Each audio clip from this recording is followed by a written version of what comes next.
The one of one is missing.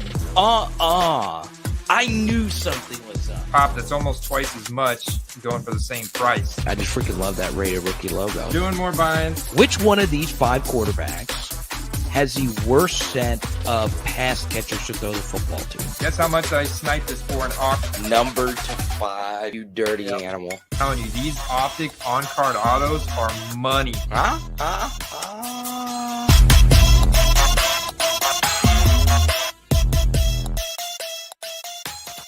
Football cards, collecting and investing. His name is Andy. My name is Carter. Shout out to the NoOffSeason.com network. Shout out to CGC. A little bit later, my hobby tip of the week involves a pool noodle. Do you know what a pool noodle is, Andy? In the figurative or metaphorical sense, or No, a literal pool noodle? The pool noodle, like the actual. Pool noodle, yeah. Yeah. That might be the key to your sports card collection. That's coming up a little bit later. We're also going to talk about the show I was just at, the National, coming up later in the year. But Andy, good to see you, man. How's the move been going, and how's the football card world been treating you? Well, the move is going. I got finally getting settled in here, getting ready to take a family vacation next week for 4th of July. So hope everybody has a great 4th of July. It's very much a quiet time right now, like in terms of eBay auctions and stuff. You look at the numbers that these large consignment houses are putting out in terms of football cards on eBay. It is way lower than what it typically is. And that's just the kind of time of the year we're at. I even tried to call Panini this morning, Carter, to see if I could get an update on my order. Ended up getting a voicemail and stuff. So it's like I submitted a ticket because, those NFLPA instant premier cards we purchased back at the end of May still have not been updated. It just says in progress. Still no update on when those are being shipped. So I was looking to hopefully get that, but nothing there yet. So for those who don't know, it's the instant rookie shoot cards you're still waiting on. Yeah, from the NFLPA rookie premier event back at the end of May. And still waiting on those. So I was like, man, where? And if you go to their website, it's kind of janky because you'll pull up your orders and it'll show you just like the 3 cards. It'll show you like 3 cards. And I was like, wait a minute, I got a lot more than that. So I actually had to go back to my email, pull up the PDF of the order, then go back to Panini, type in the order number, go to view details, and then it shows me everything. And I was like, phew. But then there's no status update, anything like that. So it's like, I'm looking to at least get a time frame. So I tried to call them. Of course, I couldn't get to a human anywhere. I was like, so I kind of gave up on it and submitted one of their online tickets. But I think there's a lot of good card shows going on right now. You see that as a result of there being less listings from consignments, prices on the elite players, prices on the hyped up guys already that we know about are higher, and so that's kind of an interesting nuance with buying in the depth of the offseason that we're in, is that there's fewer listings. So it can be harder to snipe, especially on the second year guys, I would say, most importantly, because of their limited supply. I'm excited to see some rookie ticket autos hit the market here. Yes. Over the next couple of weeks from 2023. Yeah, so contenders is we talk about quite a bit. Rookie ticket autos, we are that's basically the card that we base a lot of our analysis off of, raw, graded, and all of it. If you're watching on YouTube, you see a Joe Burrow rookie ticket auto in our backdrop, right? One of the most coveted cards in the current hobby of players that are currently playing. Andy, you put I found this interesting. I don't, for those that don't know, I don't know who Andy puts on the thumbnail. You put Ricky Pearsall, I believe, there. Was there a reason for some Ricky Pearsall love and chatter this morning? Yeah, you know, because a lot of the guys that are getting all the buzz and hype right now at this point in the off season are rookies. So I started looking at the latest 2024 rookie card sales, and there's a lot of buzz and sold activity going on for this 2024 Press Pass Premium. And this is a set Okay. that's been brought back by Leaf. You know, it's a set that used to be popular in the 90s, Carter. If you'll remember, I'm sure you remember some press pass from your childhood, I and do.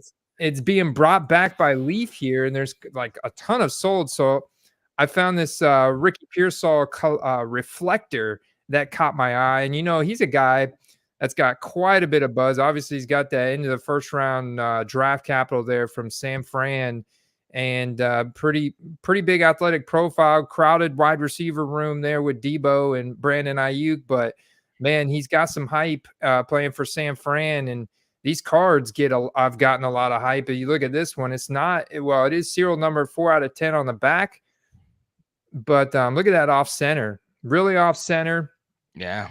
but still very limited supply on Ricky Pearsall. It does have his rookie auto on this card, and these cards have been pretty popular, man. Got this Press Pass Authentics Press Pass Premium little stamp on the top of it. And these cards have been selling quite well. This one sold for $60 in a buy it now.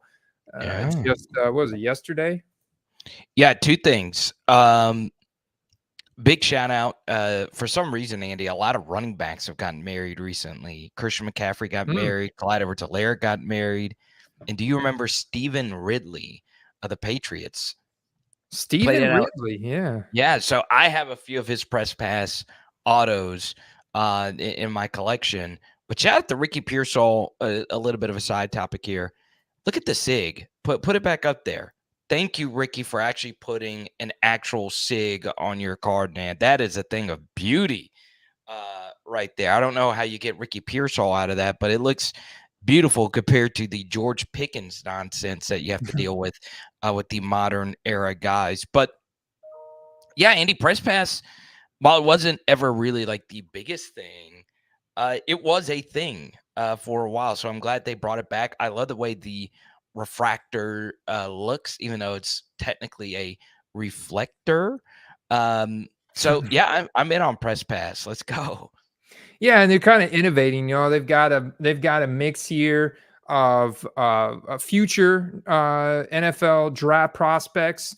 Okay. You've got some old timers. You've got some coaches, as you can see here on the top. Like here's a Nick Anderson 2024 gold auto out of 5 Oklahoma that sold for probably close to $100. Yeah. You know, pretty nice design. Got the geometrical lines and everything in the background. Some nice gold coloring there. The Press Pass Premium is a nice chrome stock card, sticker autos. And then if you go down here a little bit, you know, you got a lot of those reflectors. So a lot of those you can see, even the ones that aren't autographed, still serial numbered and still like selling for a few dollars there.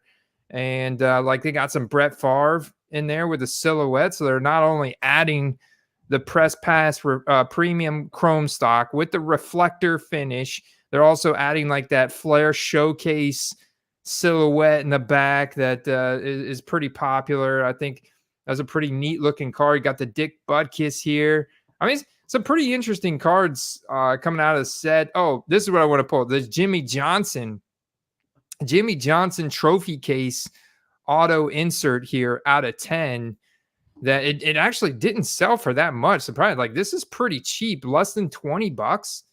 It's a pretty neat card to have in a collection if you're a NFL fan. I love it. Go ahead, Jimmy Johnson, man. I got chills last year when they honored him, and he said and I hate the Cowboys, but when he said, "How about them Cowboys?"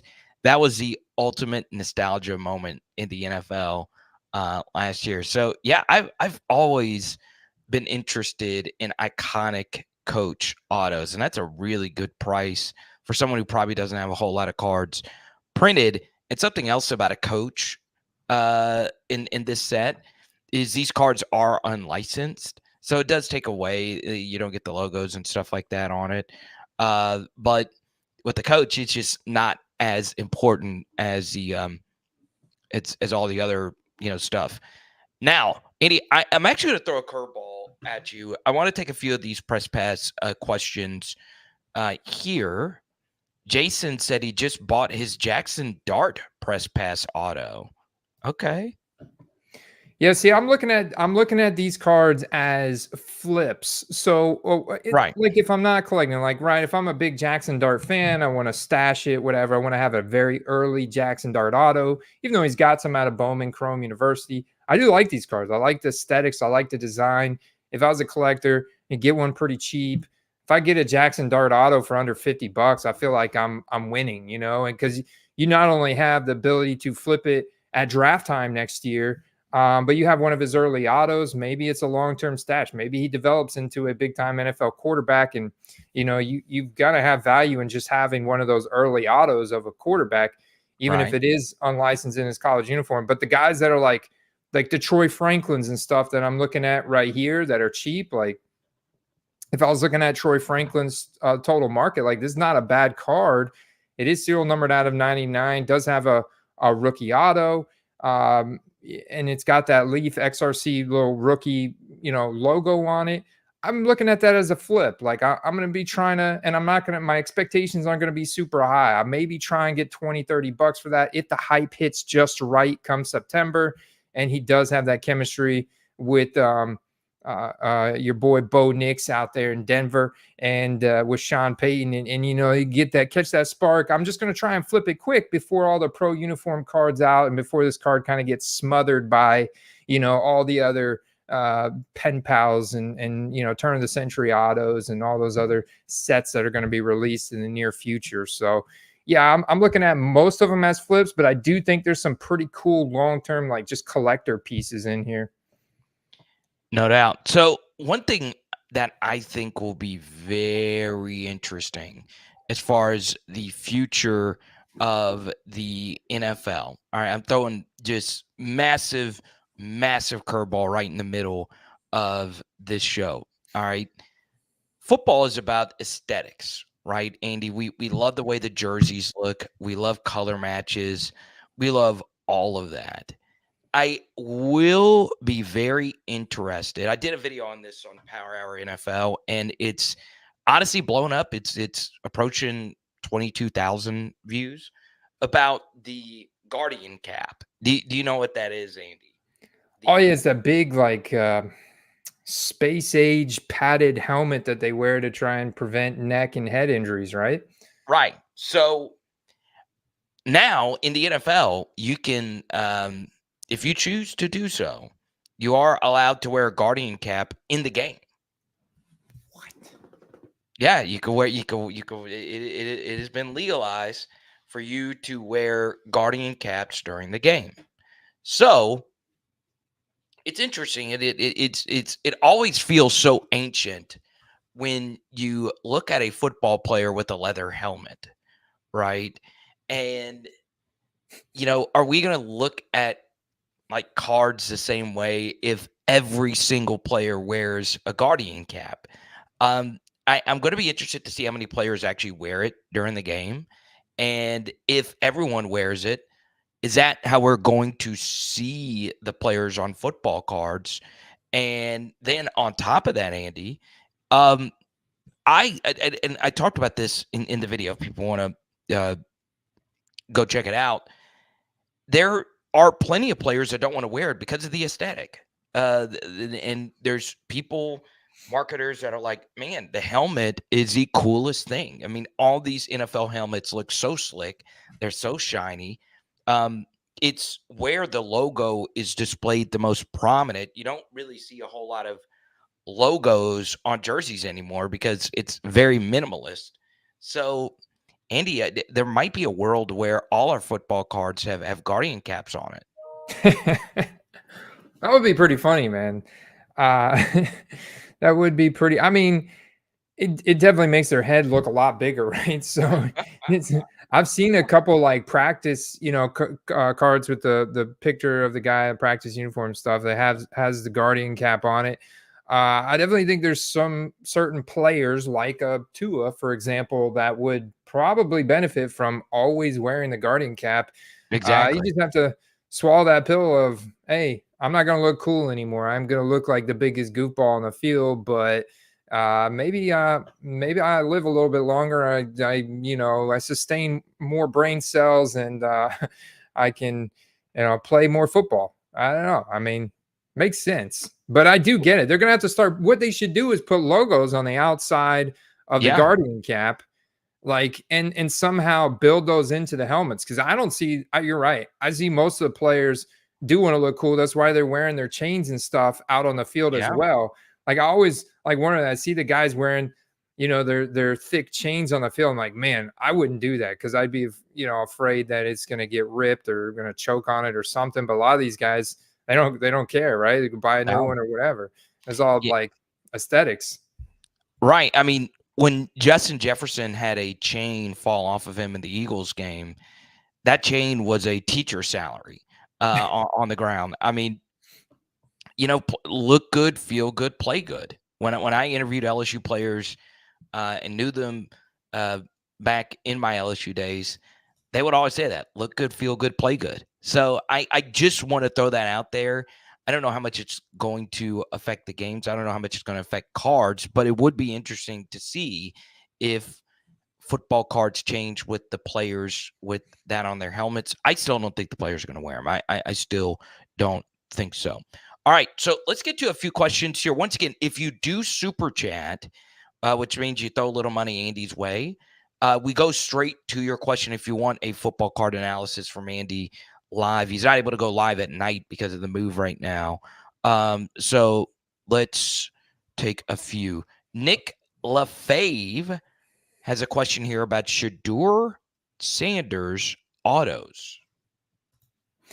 Well, listen, right now is probably the best time to buy Shedeur Sanders in the heart of this offseason, before his senior year in college, right? And then he's a 2025 NFL draft prospect.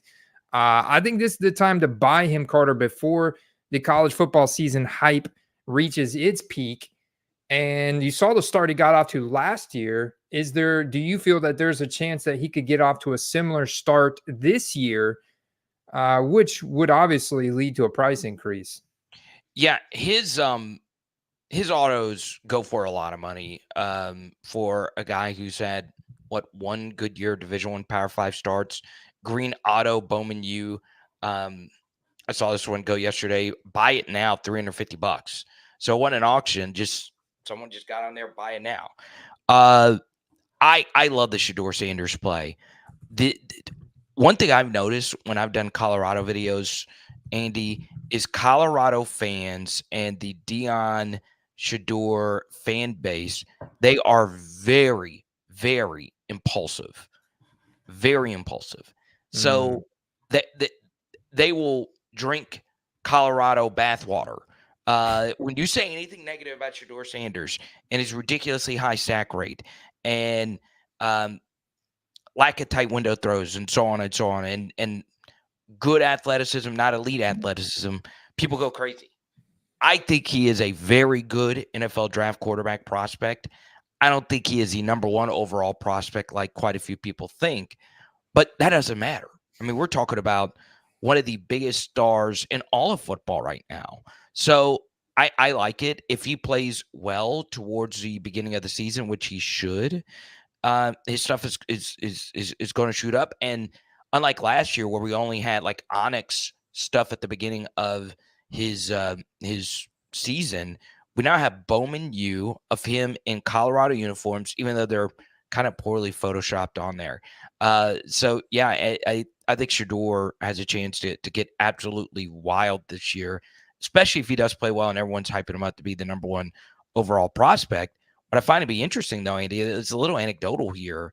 It does look like his prices are like Caleb level when it comes to the Bowman stuff from last year to this year. Well, it is true. They are very close to Caleb level. But the one thing I will say is Caleb's got a lot more rookie card supply.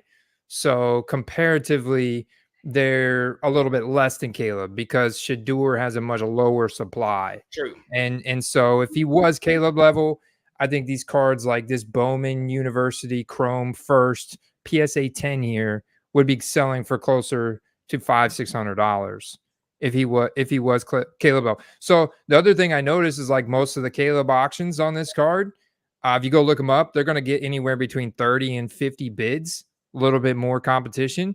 Like this Shador right here, this PSA 10 we're talking about, 13 bids. 13 Crazy. bids is kind of low. It's kind of low, you know. Yeah. One more thing here for Family Burliner. This is always important. Lots of misspelling of Shador Sanders names as well, right? It's an unusual name, and a lot of times it is spelled Shador with Shadeur or Shador with like 2 U's or whatever. So look up the misspellings of the players' names, right? Like Justin Jefferson's name is always going to be spelled correctly. Shador Sanders, not the case. So if you are looking to go buy something, look for the misspellings. And like I always say, when you list, it might not be that big of a deal. I don't know if it is a big deal at all. But when I used to sell a little bit heavier on eBay, I would include the misspelling of the name in the body of the text down below, just to give it a little bit more SEO. So that's a really good point right there, Family Burliner. Andy, I want to actually go to Family Burliner's question before we go to our next topic. Question for you guys at some point. What sets do you put in that second tier after National Treasures, Immaculate, Exquisite, Honors, One, Contenders, Prism, and Optic? What's the next best value impact design wise? So, Andy, I am trying to do this with my collection right now. I am a huge fan of Limited. I like Spectra. I like Leaf that we're talking about. But I made a trade this weekend at this card show. Do we have the video ready to go here, Andy? Yes, sir, we do. Okay, so I want you guys. You don't know which side of the deal I am on here. Who won this deal? I was a dealer, by the way, at this card show this weekend. I'm very interested to see because we put it up for our Discordians. So, who won this deal? Type Kai for Kyler, K for Kyler. It's a 3-color patch, limited auto, on-card auto number to 49. And this is napkin glove patch, flawless number to 20, Brees Hall. Who won this deal? Type K for Kyler, type B for Brees Hall. Okay. I had a very fun show this weekend. The last year we had a bunch of people from the Card Quest come in.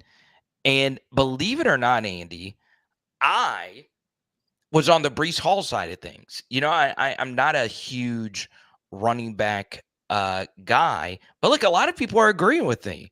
Oren, who we met at the National last year, says B. Small Zizzle says B. This young kid tried to sell me that Trevor. I'm not a Trevor guy, but I do think there's some opportunity there with him. Andy, we discussed this for 20 minutes, this deal, 20 minutes. But I took the Brees Hall side of things, as you can see right here. And it was tough. I understand Kyler is a quarterback, and that is a nasty patch. I've had that card for years, 3-color patch. I was just kind of tired of looking at it.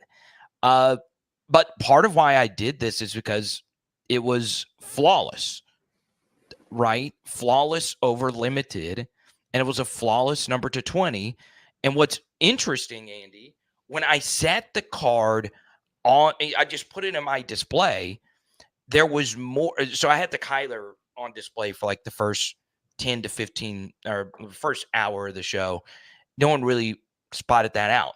But after I made the deal with the Brees Hall card, in the middle of all those Leaf cards of like Justin Jefferson, Jamar Chase, Joe Burrow, college uniform Leaf cards, Andy, there was 3 people that stopped and asked about the Breece Hall card because flawless really pops like that. And this isn't the most aesthetically pleasing card in the world. So Andy, what are your thoughts? Who got the better end of that? Yeah, man, it's super close. I do 100% agree with you. The flawless is the better card.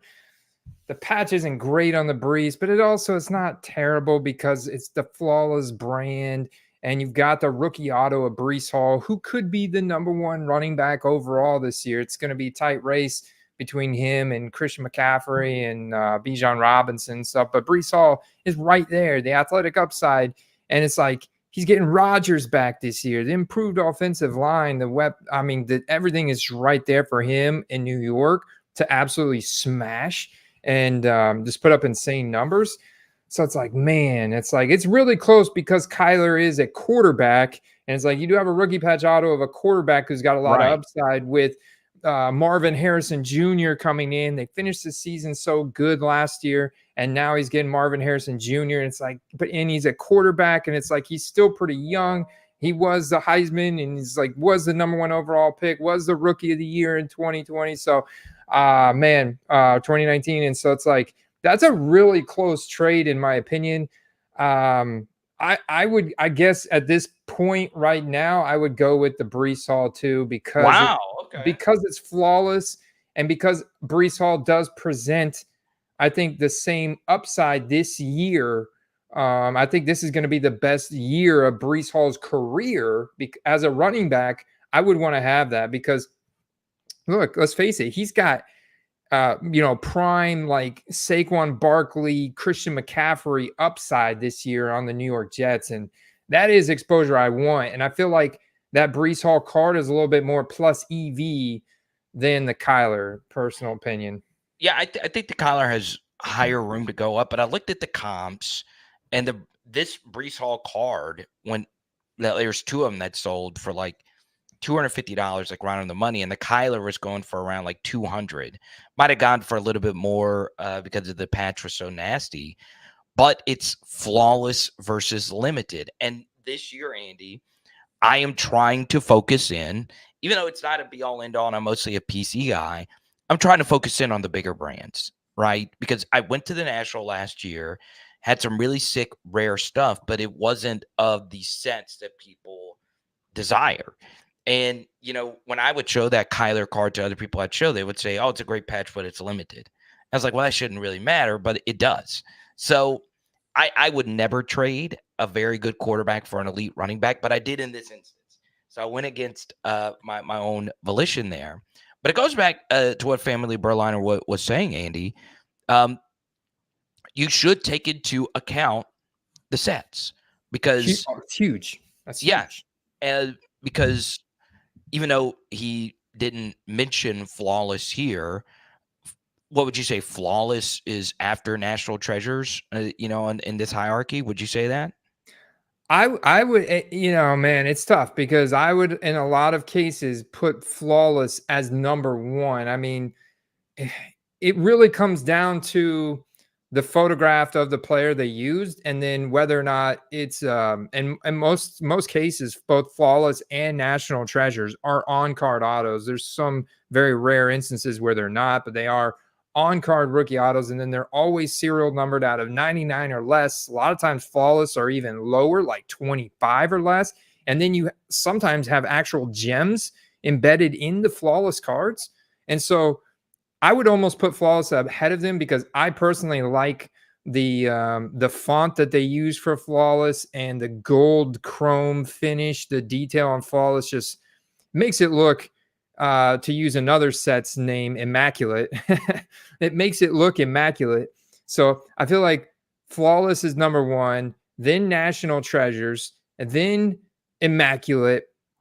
But when you get to immaculate, there's some guys that like optic contenders or optic contenders, rookie ticket autos, especially the serial numbered versions and the cracked ice version and stuff, just as much as the immaculate. There's also some guys that like the serial numbered prism autos just as much as immaculate. And what's the other one? I'm the optic. Optic on-card autos that are Yeah. serial numbered just as much as they like the Optic Contenders, just as much as the Prism, just as much as the Immaculate. But when it comes to rookie patch autos, what they consider true rookie patch autos, I mean, National Treasures really takes the cream of the crop. I would now put some of the Spectra cards up there, Carter, but Spectra is a set that I would say, what's the next best value impact design wise? Spectra is a set that went from way down here in like the ranking of the 30s, like the mid tier sets, to now being a top 10 set. No joke. Spectra has come out with some very nice cards. They've grown a lot, and people love their rookie patch autos now. Yeah, Spectra's definitely grown on me in a major way. But after these, I would probably say Donruss rated rookie. I know it's kind of along the lines of Optic. And then for football, Andy, for some reason, it's never really grown on me like others, but people still love Mosaic for football after all these sets. So I would say those two. But what say you? Would you say Mosaic after all these ones he just listed?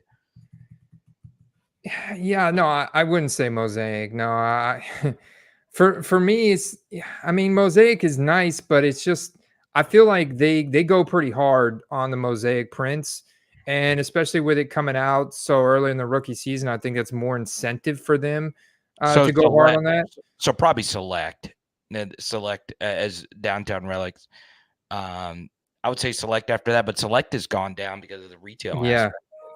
Yeah, so I'd specifically be looking for serial numbered select field levels, and like if you find like any of the sparkle cards from select, now those are really hot, and some of the rookie patch autos from select. But honestly, I'd be like just targeting some more of the really interesting inserts and parallels that I think have like a lot of scarcity. Like, for example, if you look at Optic and you look at the Optic Mythical, that's a card in serial numbered variation, not just the base Mythical that you can get that's laser. Like, it's a decent, card for 20, 30 bucks. But if you can find one that's serial numbered, now all of a sudden we're talking. Any card that I can find from these major sets that are serial numbered, especially if they have like a known design like the Pandora with the little squares in the background, a lot of the time, even though that card's serial numbered out of 400, which is a high serial number, you could potentially pick that card up for $10, $15. And a lot of people pay $40 to $50 for that card. So it's like a nice little sweet spot there when we talk about desirability within the hobby. I would put select rookie autos above Mosaic rookie autos, though. Interesting. So we'll move on to another question before we get to plays of the week. Lots of people, they were right down the middle between Collar and Brees on this deal. The 047 Sports says Carson Beck over Shador. Yes, I do believe Carson Beck is better, but that doesn't necessarily mean his football cards are going to go for more. D-Town Relic says, how come Chris Olave does not get as much hobby love compared to his other peers, such as Garrett Wilson, Drake London, and George Pickens? Yeah, well, I want to ask you about this, Carter, because there's a guy in the room with Chris Olave and get some hype lately by the name of Bub Means. But I think the reason why, my opinion, and I want to get this because I know you cover a ton of Saints content, and that's your team, NFL team. I think it's Derek Carr. The reason why he doesn't get, and the fact that it's like, man, they feel like they've lacked in the coaching department, and then they bring in Derek Carr, which was kind of a letdown. I think people were hoping they bring in a guy like Kirk Cousins, but they bring in Derek Carr, and it's like, now we're going to be mid, So Tim says it's the QB. So what say you, Carter? Yeah, it is a QB. Honestly, it's that Olave isn't a big personality, right? Like George Pickens is a huge personality playing for the biggest brand in the NFL outside of the Cowboys. Even though the Steelers are probably not going to be that good this year, played at Georgia, played for the Steelers. So, and George Pickens is just more of a highlight reel kind of guy, right? He has more of these one-handed kind of snags. Garrett Wilson, New York Jets, Aaron Rodgers, that explains that. And also a little bit more flashy. Drake London is the same thing. Atlanta Falcons. Not a huge brand, but I think Drake London with Kirk Cousins coming over it's just big, right? Chris Olave, it's just different, right? Once again, not a big personality, just goes about his business. He also, Andy, does not score as many touchdowns as you would think he would score. So he doesn't have, I think, the same kind of spike week, like uh, 9 catches for 188 and 2 tutties as these other guys do. But, I still think Chris Olave is going to have a very nice season. It obviously is going to come down to Derek Carr. But here's the thing, D-Town Relics, and this is a good opportunity for you, right? All of these guys are around the same age, around the same draft class. If Chris Olave and your price market analysis shows that his stuff has been cheaper than these other 3, and you think he is better than these other 3s, then this is a potential buying opportunity for you. So that's part of the good thing if you are a patron. Patreon.com/footballcards. You get access to our price market analysis tools here with the Slab Hawk, formerly known as Keep 'em, in here. So yeah, there's opportunity. Yeah. I was just looking at some of Chris Olave's most recent transactions, like PSA 10 Silver Prism rookie auto here for about a 150. That certainly is a pretty solid deal compared to Garrett Wilson. Even when you look Brees Hall, even when you look at some guys like getting a lot of hype this year, Jamison Williams this offseason. Currently, we have ranked 30th, which is not bad. We're tracking over 300 players in this database, and I'm sure you've seen Jamison Williams' ADP or his fantasy average draft position rise over the past month, Carter. And so, I mean, right? Wild. That's a dead pick. I have no idea. It makes absolutely no sense to draft Jamison Williams 82nd overall. Jamison freaking Williams going ahead of freaking Jalen Warren, who is freaking really good at football. Zach Moss, who I like a lot in fantasy. I know this is a football card show, but Andy, you're not a lunatic like me. I've done 100 fantasy drafts. Jamo might be one of my lower owned players, especially at this new ADP. Funny thing about James Williams, I actually have one of his super rare PSA 10 cards. Andy, a lot of people are picking that card up this weekend at the show. This is a show in Shreveport, Louisiana. There's something about Jamo that just draws people in for some reason.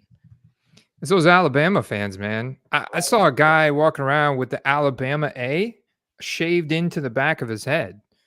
That's how crazy the fan base is for Alabama. So I mean, it's those guys buying Jamos. Yes, and man, dude, I just don't think he's good. I really don't. I think he is super deadly with the football in his hands. I like taking a bet on him when he was getting picked in the hundreds, but now in the 80s, that is expensive for Jamison Williams. So, and he also played for Ohio State as well. So he's got both those fan bases, even though, Alabama is where he made his mark. I mean, $100 for Jamison Williams. I guess for that card, immaculate out of 49, 100 too. That might be a worthwhile gamble if he is actually good. But man, I'm just out, man. Just out. Yeah, it's a little high. It's definitely gone up. Like I think the best time to have bought Jamison Williams was October, November of last season.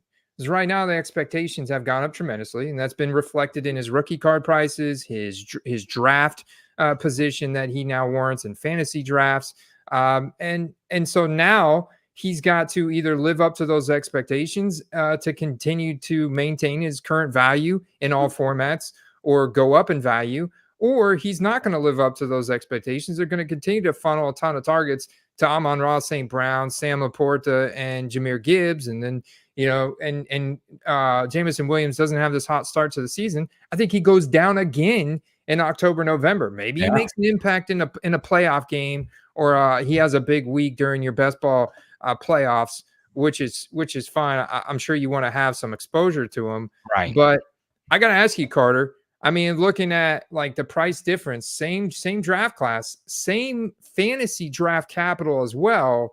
Zamir White on the Raiders or Jameson Williams. I mean, look, here's the immaculate out of 99.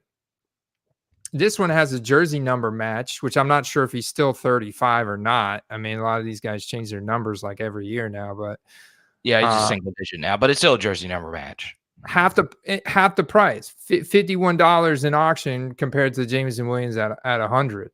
Which one would you rather have, even if it was the same price? Let's say the out of 49 for Zamir White was 100. Well, here's the National Treasures, dude, for $70. So you're getting Zamir White cheaper. Which one would you rather have going into this season, the Jameson Williams or Zamir White?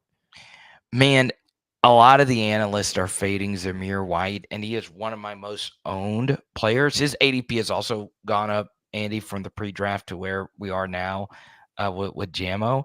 I would probably still lean Jamo because of the receiver versus the running back thing. But, Andy, the Raiders have made it very clear. They are going to run the hell out of the football with Zamir White. So I might go Zamir. Cooler name as well. So there you go. Matthew says Chris Olave has very clearly outperformed Drake London and George Pickens. So, dude, he's just good. He's just not as flashy. He's not big. He's not boisterous as these other two. He just goes about his business, man. Yeah. Yeah, I mean, look, if you compare his prices to his performance, he merits the prices. So from that standpoint, he doesn't have a lot of hype baked into his prices. I do think he is on the buy side. Like, he is a buy. He's a guy you can target. And then, there's a lot of future upside because obviously he's very in the early stages of his career, entering just his third year. I mean, that's right. As a wide receiver, I mean, he's like just getting into his prime. I get that Derek Carr is there for another 2 years at least contractually, but Derek Carr's getting up there.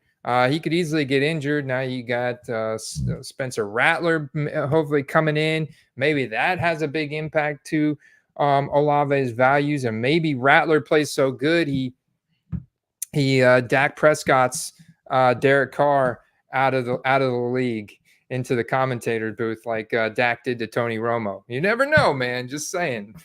We welcome in the Las Vegas kid. He's saying he's buying some Brady rookies. Good luck with that. I love to see it. I am actually, Andy, right now buying some retired players. I picked up this for very cheap. This card just looks so freaking cool and it pops. I picked up, I'm buying some Jason Kelsey right now. I am on a Prism color match kick. So, Andy, I paid a lot of money for this Drew Brees gold number to 10 card this weekend. What do you think I paid for this card? It's serial number 9 out of 10. So we got a jersey number match. Gold Prism Drew Brees 2022. What do you think I paid for the card? Is this do I have a video of this one too?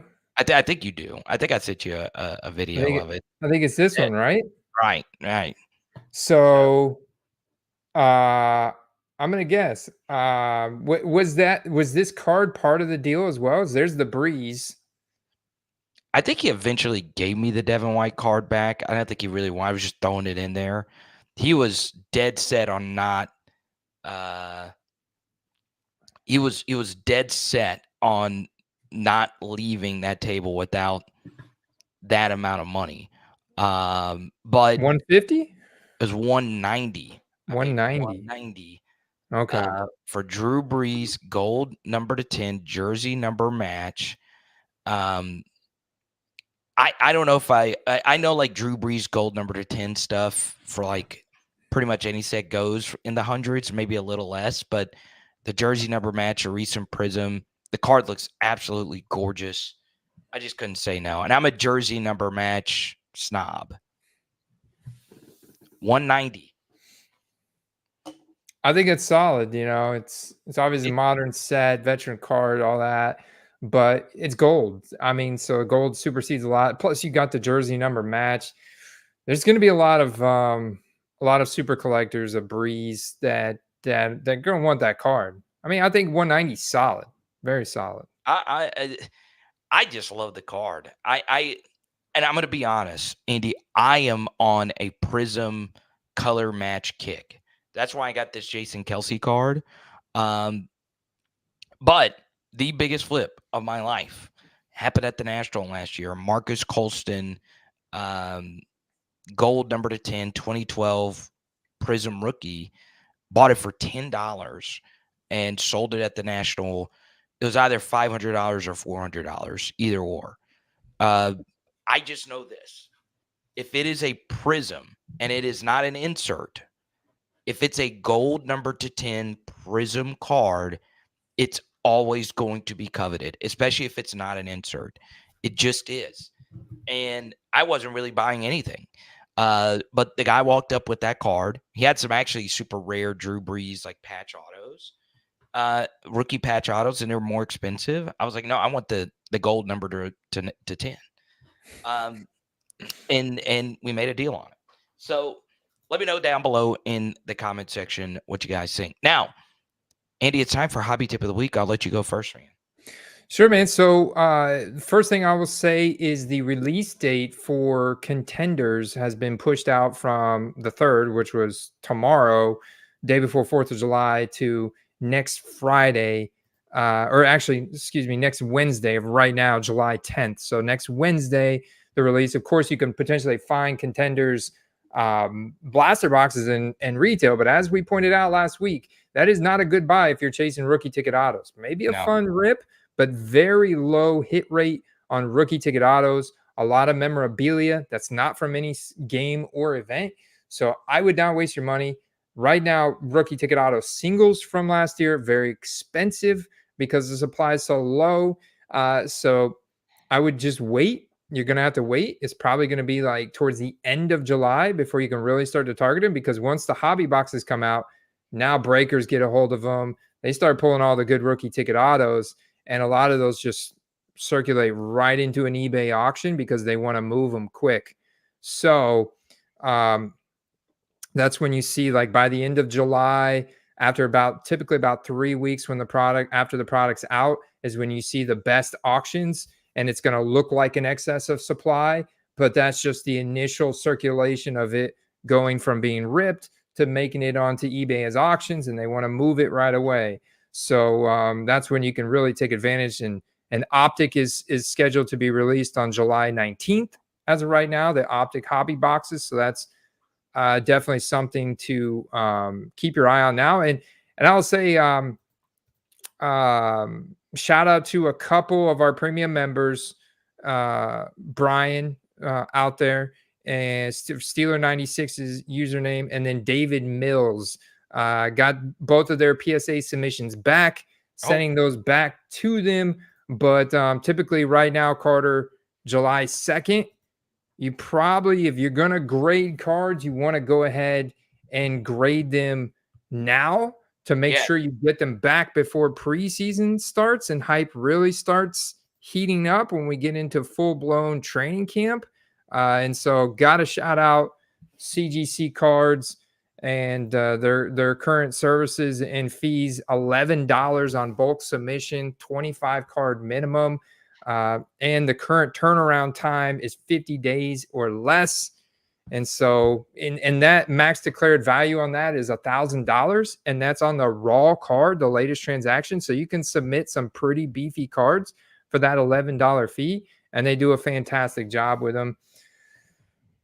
Yeah, shout out to Hector. He says he's on a blue ice kick. Tim agrees gold number 10 is hot. James, the answer to this question, put it up on the screen. I'll include this in my hobby tip of the week. And James has a pretty interesting profile photo. Look at him staring into the future. Got a nice little woody background there. What's up, James? Welcome to the channel. Better off buying singles online? The answer to that question will always universally be yes. To better off buying singles online. And I felt bad because there was someone else that asked this question earlier, Andy. Should you he said he bought a bunch of boxes of contenders and he's ripping them. But the answer to this, Andy, is almost 99.9% of the time, yes. Especially with the auction format on eBay, you can find some really good deals, right? If you're stocking the auctions, I'll say sometimes it's advantageous to you could probably get a better deal at show if you're making a combo deal. So that's why it really helps to get to shows early, because you can potentially make some combo deals and a dealer is there to make money, man. So they want to make that transaction and you can avoid, the taxes and the shipping and stuff that you do with eBay. So depending on the player, it does make it, you can find better deals at shows sometimes, but I think generally speaking, yeah, I agree with you, Carter. On eBay in auctions, probably where you're going to find your best deals on singles. All right, Andy, my hobby tip of the week. I'm sharing my screen right now. So if you want to pop it up, it's this. Okay. All right. I was blown away by this morning. This was from the Sports Card Nonsense group. All right. This is how this one person ships his cards in boxes. Okay. He puts, you see what he's doing here, Andy? Okay. He puts the card, he slices a pool noodle.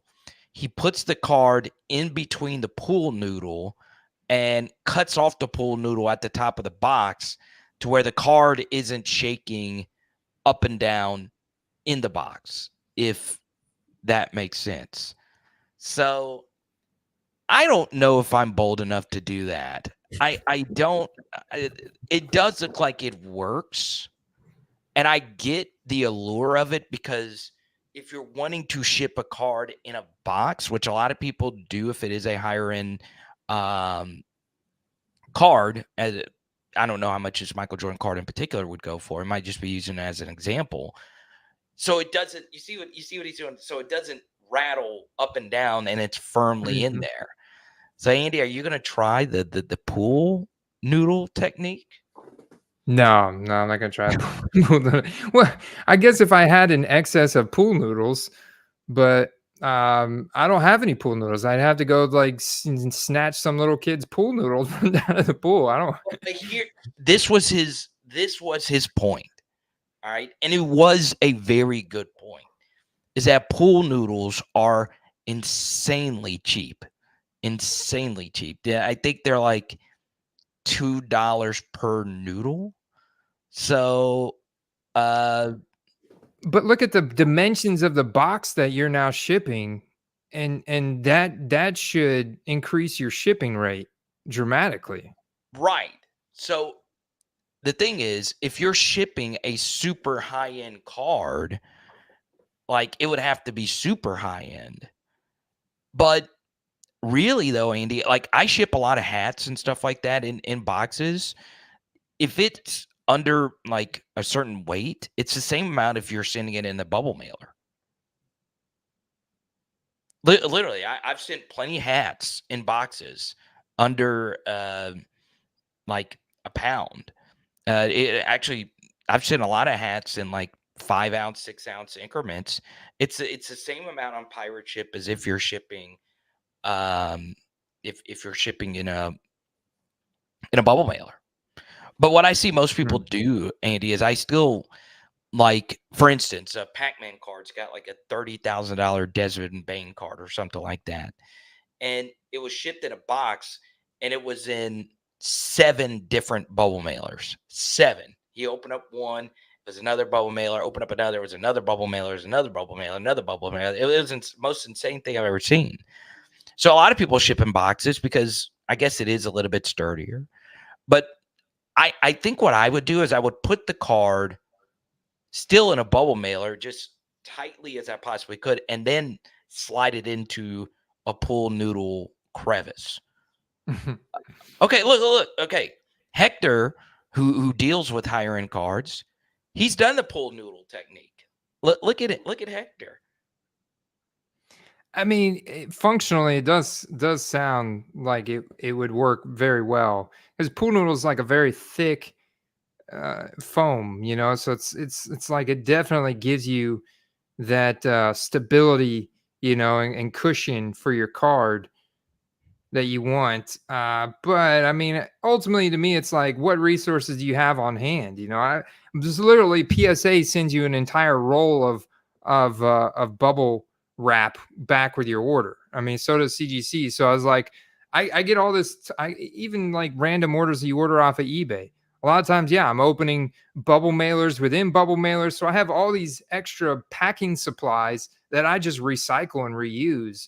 So I guess I'd have to, you know, I'd have to go steal some kid's pool noodle to make this happen, or go to the store and buy my own. And it's like, I got the other supplies I could use. I love it, man. I freaking love it. I did. Was it worth the tease at the beginning of the episode? Did it pay off? I had never seen it. I didn't know this was actually a thing that one of our viewers did. So Hector is a pool noodle bandit himself. I like that. You know, you definitely caught me off guard with that. It's not what I was expecting at all. I actually had no clue where you were going with that pool noodle tease in the beginning. Play of the week, Andy, before we skedat that here. I'll go first. Man, dude, people just love color matches, and they just do. You know, your view of sports cards changes a little bit when you are a dealer for a show. And this was the 6th time I was the dealer for this show. Just to give you a little background. So all these cards I bought was at this show in Shreveport. And I'm also there for my LSU YouTube channel. So I'm interviewing athletes. And this was the first one where I didn't interview an athlete. So I was able to just do the sports card aspect of it and just basically be a dealer while there were some people out there just coming to talk LSU football because it's my job, whatever. But you do see what people like. And people, look, I'm in LSU country. People weren't grabbing the Leaf 1 of 1. Some were, but people love color match prism. They just do. There's a lot of or color match optic, color match rated rookie. My Jameson Williams card, even though it never actually sold, it was picked up a lot. Okay, this is an Alabama player, but and at an LSU show that was getting picked up a lot. So it's because it's a color match, rated rookie, whatever. So my play of the week is really think about color when you buy the cards. Stay away from base cards. It's not going to be coveted. If you could find a color match in any form of a big player, people are going to be interested. Look, Hector, again, he's on fire today. Jets and green prism cards look sweet too. Eagles green prism cards. This card I bought for $5 from a very nice man named Colvin. He had it in like a little cheap bin. That card goes for $10 consistently. Just random green prism match Jason Kelsey. So color match. I'm not giving you a specific player, but really think about that when you're buying your cards. Yeah, no, it's great advice. My play of the week is going to be running back.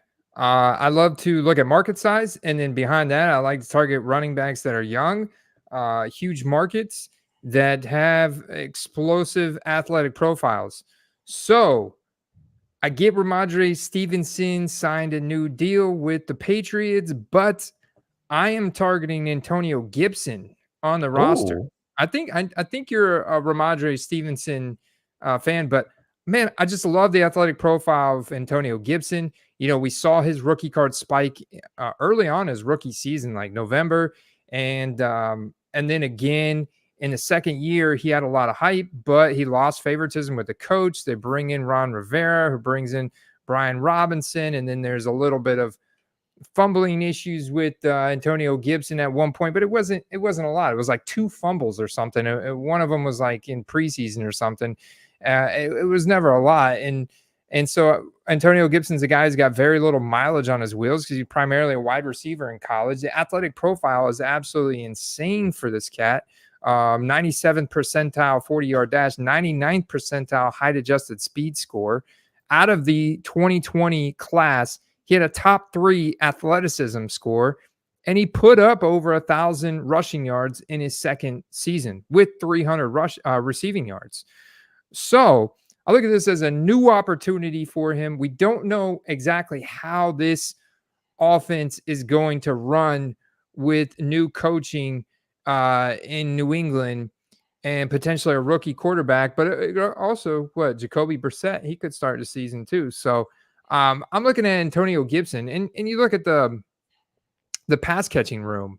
I mean, outside of 2 rookies, Juju Smith-Schuster has been absolute terrible. All the reports from him, this is like he's pretty much done in the NFL. Like this, he might even be cut from the team, and like Tyquan Thornton. I mean, so it's like you're leaving a lot to be desired. So I think Antonio Gibson could have a decent role, receiving role, and rushing role. He's going to be sprinkled in there with Ramondre. I think Antonio Gibson's a guy that can score from anywhere on the field. That's apparent. So let's give him a new opportunity here in New England, this huge team. I think we could see Antonio Gibson prices go up at the beginning of the season. And right now they're very, very cheap. Look, $5 for a Silver Prism rookie auto, Carter. okay. So Gibson. I'm leaving a light on for him. I've got some Antonio Gibson cards that yeah, I'm hoping that I've held because he's been a guy that's like the athletic profile is there. So hopefully this year he will actually exceed the expectations because right now they're very low. New situation. It does not going to take much for a $5 Silver Prism rookie auto to go up, you know?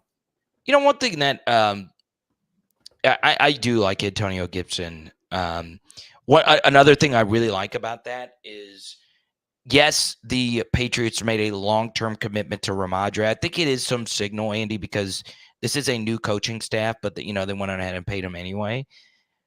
Patriots offensive line is they're going to be playing from behind a lot of dump offs. Antonio Gibson, I also like in underdog drafts as well. Man, one guy I will never give up is Geno Smith. I will never, ever, ever give up on Geno Smith. The analytics like Geno Smith a little bit more than, the public does. And I feel this Ryan Grubb offense with the weapons that he has, man, I'm a little bit. We gave you Geno last year. It didn't necessarily take off. I still think Geno was good last year. Not as good as he was the year before, but I still think he was good. And it's still crazy, like his rookie autos for a good rookie quarterback at $20, $30. I wish there were more Seahawk cards of his, but that's not here nor there. Andy, fun show today. Definitely one of our better shows in a while. You're getting settled in. After this card show, I'm really pumped up about cards, and yeah, man, you crushed it. No, I appreciate you, Carter, as always. I think you crushed it, man. No, you crushed it, man. But I want people to flame me on the Brees Hall, Kyler Murray trade. It was a straight up, no cash. Flame me for my deals this weekend. I also give out too many cards at shows. I mean, you can never give out too many cards at shows, but I gave out a good bit of my LSU auto collection, and I'm kind of like regretting it just for free. Just when I see someone, I was like, yeah, sure, let's just give it out. Why not? Wow, can't beat that, man, guys. You got to go find Carter at a card show. Yeah, if you because I'm not really there just for business. I'm there for the fun of it. If you come to my booth and give me a good 10-minute conversation, I'm giving you an LSU auto, more than likely. It's not gonna be Joe Burrow. It might be JC Copeland. But I don't know. I think I'll run well in the long run. So we'll see you next Tuesday. We'll talk to you soon, y'all. Peace. Actually, Carter, next Tuesday. Well, I won't be here next Tuesday. I'll be actually on a family vacation next week, so I'll be out of town. Actually, up in the Northeast, taking my kids on an airplane for the first time. They're super excited. So now we finally got settled in here. We're taking a family vacation, but we may arrange for Carter to be here with somebody else. Yeah, we might take a week hiatus because I have an absolutely swamped week next week. I don't know. I'll figure out something to do with all the CarQuest folks. So please subscribe, ring the bell, donate to Andy's cause, and we'll talk to you soon, y'all. Yep. Peace. Boom. Peace, y'all. We'll let you know in the notifications. To the freaking moon. Let's go, Breeze. Breeze to the moon. That's for sure.